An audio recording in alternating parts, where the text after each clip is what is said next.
On a night full of unbelievable sights, this one stood out when Sandy struck.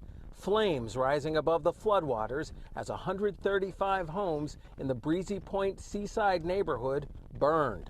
Many residents from those homes had to be rescued as the smoke rose along with floodwaters. That flooding destroyed 215 more homes. I referred to this as my dipstick. I could see that the water was above the letters right up here. Marty Ingram was the chief of the Point Breeze Fire Department in October 2012.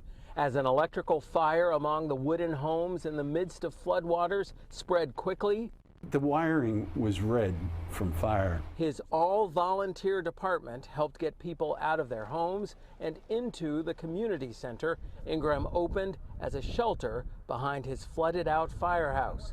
The shelter is on the community's highest ground. There, he led a group prayer as it became evident they'd need to save dozens more from the floods. And suddenly, the boat crews that came in, they sought sanctuary with us. They were trying to rescue somebody else. But they ended up at the shelter Ingram had set up. Now we had another dimension to pull other people in. It was one of a series of what he describes as miracles. Another miracle came as the smoke from all of the fires started overtaking the shelter, making it nearly impossible to breathe. They needed to flee, but had only one risky way out.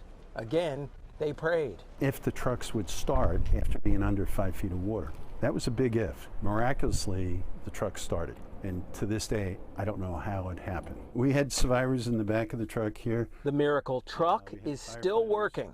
It remains a testament to events that Ingram says strengthened his spirituality. When you reach out and you ask for help, and that help is given right away, that reinforces your faith. He also says that this view is miraculous.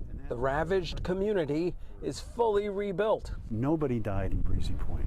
We are just amazed that it didn't happen down here. The chief warns that this community and all communities need to be ready for something like Sandy to reoccur. Ingram recently released a new book called Flood, Fire, and a Superstorm. Part of the book talks about planning for more Sandys more frequently. This book is really a guidebook for global communities that may experience multiple disasters concurrently the way we did during Superstorm Sandy. It's a reality, and we need to stand together, prepare for that. James Ford, Pix 11 News.